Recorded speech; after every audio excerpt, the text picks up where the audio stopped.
Hi అండి. అందరికీ నమస్కారం. రమీ జ్యోతి ఛానల్‌కి స్వాగతం. క్రైమ్ ఇన్ యాప్ ప్రేమే నేరం 27వ భాగంలోకి వెళ్దామా? ఇది చూసే ముందు భాగాలను చూడడం మర్చిపోవద్దు. ఇక కథలోకి వెళ్దాం. అది ఏంటో తీసి చూస్తే కదా తెలిసేది. ముందే అన్నీ అనేసుకోవడం ఎందుకు? అని అనుకుని తెరిచి చదవడం మొదలుపెట్టాడు విఖ్యాత్. కలువ కన్నుల చిన్నది. కన్న కలలు నెరవేరక కన్నులను కడలితో నింపుకున్నది. గలగలా గోదారిలా పరవళ్ళు తొక్కాలని ఉన్న తీవ్రమైన గాయాలు భయపెడుతుంటే గమనాన్ని ఆపి గుమ్మనంగా ఉంది. మేఘమై వచ్చింది ఒక స్నేహం. మెరుపులా మెరిసి చినుకులా కురిసి చిన్నదాన్ని పరవళ్ళు పెట్టించి పరవశాన్ని నింపింది. మేఘం ఎప్పటికైనా సాగిపోవాల్సిందే. అది శాశ్వతం కాదు అనుకున్న ఆ చిన్నది గర్జించడమే తెలిసిన మేఘంపైనే గర్జించింది. అవమానించింది. మనసును గాయపరిచింది. కాసేపటి తర్వాత తనది తప్పు అని తెలుసుకుంది. నదిలా గుమ్మనంగా ఉన్న చిన్నది మేఘంతో ఇలా అంది. మేఘమా, నన్ను మరవకు. నన్ను విడిచి సాగిపోకు. నాలోనే పూర్తిగా కరిగిపో అంటూ అభ్యర్థించింది. ఓ మేఘమా, నా మాట చిత్తగించవా? నాలో ఏకమైపోవా? అది చదవడం పూర్తి చేయగానే నాకోసమే రాసినట్లుగా ఉంది. ఎంత చక్కగా రాసింది! నిజంగా నాకోసమే రాసిందా? లేదంటే నేను తనని ఇష్టపడుతున్నాను కాబట్టి తను రాసింది నాకోసమే అని అనిపిస్తుందా? ఒకవేళ నిజంగా నాకోసమే అయితే నేను తనని అర్థం చేసుకోకుండా తనకి ఎలాంటి రిప్లై ఇవ్వకుండా ఉన్నాను కదా! ఎంతలా బాధపడుతుందో అని అనుకుని వెంటనే గగనకి మెసేజ్ చేశాడు. నువ్వు ఇంత బాగా రాయగలవా అని అంటూ. ఎప్పుడెప్పుడు తను రాసింది విఖ్యాత్ చదువుతాడా? ఎప్పుడెప్పుడు తనకు సమాధానం ఇస్తాడా అని ఫోన్ వైపే చూస్తూ ఎదురు చూస్తున్న గగన మెసేజ్ పంపించగానే వెంటనే అతడికి సమాధానం ఇచ్చింది. నేను ఒంటరిని కదా, నాతో మాట్లాడడానికి ఎవరూ లేరు. అందుకే ఒక పేపర్ తీసుకొని దానితో మాట్లాడడం మొదలుపెట్టాను. ఆ వాక్యాలు అలా వచ్చేశాయి. నిజంగా బాగుందా? ఏదో పొగడాలని పొగుడుతున్నావా అని అంది గగన. నిజంగా చాలా బాగుంది అని మెసేజ్ పంపించాడు విఖ్యాత్. సరే కానీ మెసేజ్ చూసినా ఎందుకు నువ్వు రిప్లై ఇవ్వడం లేదు అని అడిగింది గగన. ఎందుకో నీకు తెలియదా అని అన్నాడు విఖ్యాత్. నిన్ను బాధ పెట్టాను అనే కదా అని అంది గగన. కాదు, నా వల్ల నువ్వు బాధపడకూడదు అని. ఇంత అభద్రతా భావం పెట్టుకుని నాతో మాట్లాడడం నాకు ఇష్టం లేదు అని పంపించాడు విఖ్యాత్. లేదు విఖ్యాత్, అసలు నా మనసులో భావాన్ని నీకు ఎలా చెప్పాలో నాకు అర్థం కావడం లేదు అని పంపించింది గగన. నువ్వు చెప్పక్కర్లేదు, కానీ నీ మనసులో భావం ఏంటో నన్ను చెప్పమంటావా అని మెసేజ్ పంపించాడు విఖ్యాత్. అవునా, నా మనసులో ఏముందో నువ్వు చెప్పగలవా?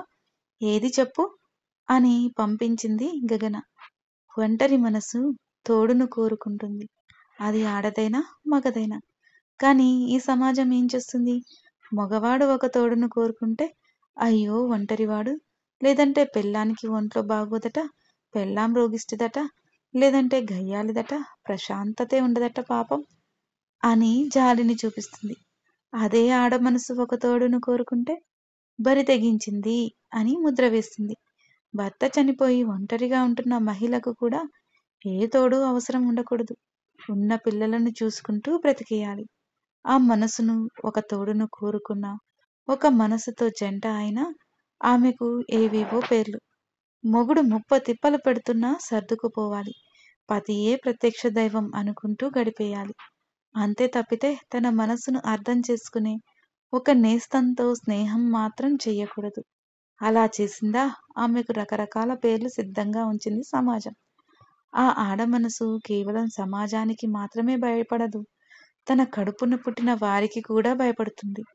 ఎందుకంటే కన్న తండ్రి తిరుగుబోతు అయినా తాగుబోతు అయినా వాళ్ళకి ఇబ్బంది ఏమీ రాదు. అదే తల్లిపై అలాంటి నిందలు ఉన్నాయి అనుకో, వారు కూడా అవమానాలు ఎదుర్కోవాల్సి వస్తుంది ఈ సమాజంలో. ఆ సమాజంపై కోపం చూపించలేని ఆ చిన్ని మనసులు కన్న తల్లిపైన చూపిస్తారు. అన్ని వైపులా ఆమెకి ఇక ఆదరణ కరువు అవుతుంది.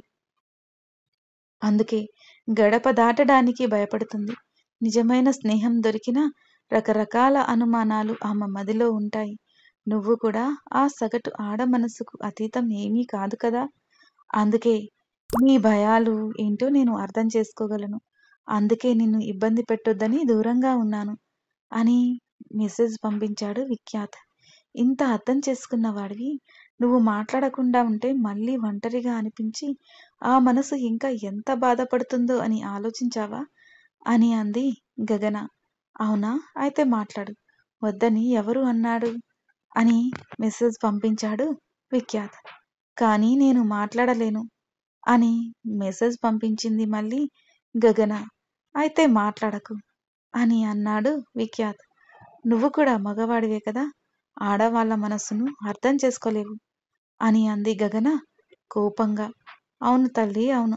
నీ మనసును అర్థం చేసుకోవడం ఎవడి తరం కాదు. సరే, ఇవన్నీ కాదు కానీ ఇప్పుడు నన్ను ఏం చేయమంటావు చెప్పు అని మెసేజ్ పంపించాడు విఖ్యాత్. ఏమీ చేయదు. ఇదివరకు ఎలా ఉన్నావు అలాగే ఉండు అని మెసేజ్ పంపించింది గగన.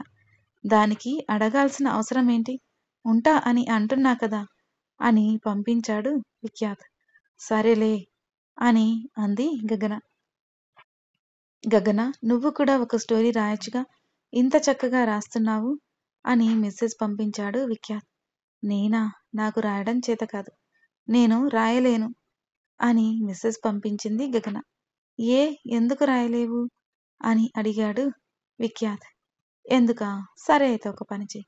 నువ్వు ఒక ప్రేమ కథ రాసి చూపించు, అప్పుడు నేను కథలు రాయడానికి ప్రయత్నిస్తాను అని మెసేజ్ పంపించింది గగన. అమ్మో, ప్రేమ కథ రాయడం నా వల్ల కాదు అని మెసేజ్ పంపించాడు విఖ్యాత్. మరి నేను చెప్తుంది అదే కదా. నువ్వు ఇన్ని కథలు రాశావు కానీ ప్రేమ కథ రాయలేను అంటున్నావు. అలాంటిది అసలు కథలు రాయడమే తెలియని నేను ఎలా కథ రాయగలను? ఎలాగైతే నీకు ప్రేమ కథ రాయడం చేత కాదో అలాగే నాకు అసలు కథలే రాయడం చేత కాదు అని పంపించింది గగన. పోనీ ఒక పని చేద్దామా అని అన్నాడు విఖ్యాత్. ఏంటో చెప్పు అని అడిగింది గగన. నీకు రాయడం రాదు, నాకు ప్రేమ కథలు రాయడం రాదు అని అన్నాడు విఖ్యాత్. అయితే అని పంపించింది గగన. నీకు ఇబ్బంది లేదంటే నేను ఒకటి చెప్తాను, చేస్తావా అని అన్నాడు విఖ్యాత్. ముందు ఈ నస ఆపి ఏంటో కరెక్ట్గా చెప్పు అంది గగన. నువ్వు చేస్తా అంటేనే చెప్తాను అన్నాడు విఖ్యాత్. నువ్వు ముందు చెప్పు, చేస్తానో లేదో చెప్తాను అంది గగన. అలా కాదు, నువ్వు చేస్తా అంటేనే అన్నాడు విఖ్యాత్. ఏంటి నేను చేసేది? అసలు నువ్వు చెప్పొద్దు, నేను చేయొద్దులే, బాయ్ అని అంది గగన. కొనసాగుతుంది. మీకు ఈ కథ నచ్చినట్లయితే లైక్ చేయండి, షేర్ చేయండి. మరిన్ని నా కథలను మిస్ కాకుండా ఉండడం కోసం వెంటనే నా ఛానల్ని సబ్స్క్రైబ్ చేసుకోండి. ఈ కథపై మీ అభిప్రాయాలు తెలియజేయడం మర్చిపోవద్దు. మరో భాగంతో మీ ముందుకు వస్తాను. మీ రమి జ్యోతి.